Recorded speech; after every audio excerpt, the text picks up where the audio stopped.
phrase you'll often hear in the hip-hop world is, "These are my sons."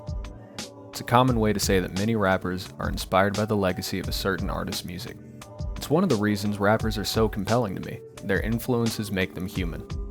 You can hear Kid Cudi and Travis Scott, you can hear Kanye West and JPEG Mafia, and you can hear MF Doom and Earl Sweatshirt. Entire subgenres have come out of Playboi Carti leaks, and for better or for worse, turning a known style into your own is at the core of hip-hop music. When Eminem first came on the scene, he wasn't exactly a breath of fresh air. There are many documentaries online regarding his many beefs with rappers such as ICP and Cage over quote-unquote style biting. As much as his influence plays a role in the world of rap, there's a thin line one must walk between inspiration and imitation. Eminem, being a devout student of late 80s rap and a constant consumer of the genre throughout his life, has no doubt found inspiration through horrorcore acts. Oddly enough, his debut project Infinite faced criticism for sounding too similar to Nas of all people. Looking back now, it's obvious Eminem wasn't ripping anybody off. He let his inspirations sit proudly on his sleeve, and there was enough hype around his name that backlash was sure to follow. His sons, however, do not get that same benefit of the doubt.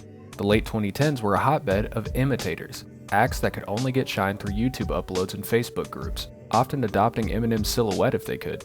The same army cap and hoodie combo, even the same hand movements. Luke Gone comes to mind, him being a deeply egregious example. Tom MacDonald has left no doubt, making songs about his love for Slim Shady's music, and to this day, sorting by new on SoundCloud can give you fresh copycat attempts to replicate the style these artists grew up listening to. Eminem has even commented on this as well, saying he's now watching his pupils get cornier, listing every artist he's inspired from Hopsin to Kendrick Lamar, some where the style is glaringly obvious and others where the inspiration comes through in a much more subtle manner. In the 2000s, a TV show called House MD came out and it took office building water coolers by storm. It featured a surly protagonist, rough around the edges and difficult to get along with. His saving grace was that he so happened to be a genius. At the end of every episode, it was revealed that not only was he right all along, but his antisocial behavior was earned, and the characters then had to give him their begrudging respect. This spawned a new type of person. When people at home watched the show, they idolized House, and a select few viewers even began to imitate him. The problem, however, was to imitate House, you had to accomplish two things simultaneously. You have to be an asshole, and you have to be smart. This obviously wasn't achievable for most viewers, so the default for a while was that now, because of the show, you had a higher chance of running into smug assholes at work. Something similar came from Eminem's late 2000s to early 2010s run. To copy Eminem's style, you had to satisfy two criteria. You had to perform at a high technical level rhythmically, and you had to have over-the-top, well-crafted punchlines. In general, neither of these are achievable to the average rapper, let alone to someone first starting out. This, however, would not stop the onslaught of kids who grew up listening to his music and were just now turning into adults. Rapping like Eminem is hard. He can pack punchlines densely in some of the most intricate flows ever written and perform them as though it was second nature. The default most imitators started to lean towards became replicating his flow. Just like how being an asshole is easier than being smart, rapping fast is a lot easier than writing a good rap song. It's not hard to see how this technique became the default for these underground artists. When listening to Eminem, you start to rap along with him, reciting his lines with the same pace and ferocity as they were initially delivered. Your mind starts to unravel the process. Write short, 1 to 2 syllable words in your bars, and when the time comes in your verse to rapid fire some lines, pack it with as many non sequitur words as you possibly can. While Eminem could use this rapid fire technique to ramp up the energy or hit you with 20 punchlines back to back, his proteges often could only replicate that one aspect of Eminem's music.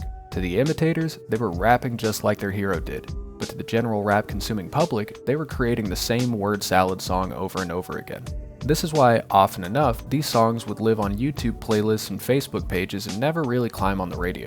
Certain acts have taken this technique and found success, getting better over time and imbuing it with enough of their own style that they've made solid careers for themselves. Acts like Token and NF come to mind.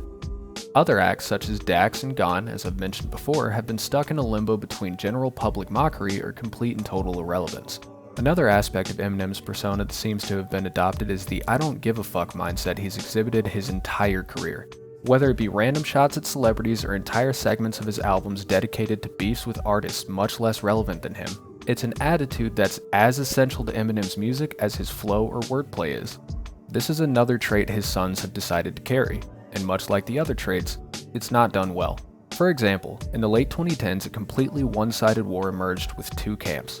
The Imitators and the mumble rappers. The definition of an imitator is something we've already discussed. However, the term mumble rapper denotes an ever-changing set of qualifications that seem to just boil down to a rapper who cares more about the vibes of a song than the lyrics. Many artists such as R.A. the Rugged Man and Eminem himself have voiced overwhelming disapproval of this subgenre of rap, going so far as to write songs calling out certain artists by name. However, even Eminem himself doesn't seem to fully know what one is, calling Machine Gun Kelly a mumble rapper in his hit diss song towards him, Killshot. Gunn, as well as other rappers such as Mac Lethal, Futuristic, and Crypt, infamously released a song titled Death to Mumble Rap in 2019, where they, doing their best imitation of Marshall himself, called for the end of this low-effort subgenre, calling out Lil Pump by name and hitting some of the poorest written, fastest flowing bars you may ever hear in your life. Thankfully, this seems to have started a vibe shift. The song got a review by music critic Anthony Fantano, whose video on the song received over 2 million views.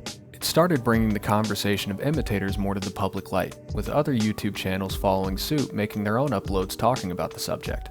Now, conversations of Eminem's legacy inevitably will turn to how poisonous his influence truly became. His music is well received by his audience. He sells more than some of your favorite rappers even on surprise releases, and coworkers or friends of mine who don't listen to hip-hop at all will hit me up to talk about a new album he releases. He's doing fine.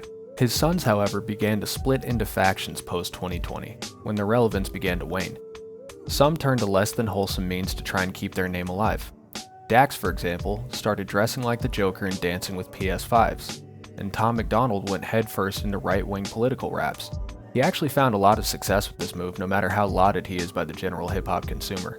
Gon has been making clean pop rap centered on relationships and seems to have moved past his Slim Shady phase entirely, and good for him. I heard somewhere a long time ago that the first few songs you write are imitations of the artists you love, and they will be so until you find your own voice. When you become popular imitating a style, it becomes really hard to diversify. You can find this in any art form. This is why rappers always talk about not being rappers but instead being artists. While this statement can be considered reasonably offensive to those who dedicate their lives to the craft and are proud of being called an MC, it's understandable from an artist's perspective.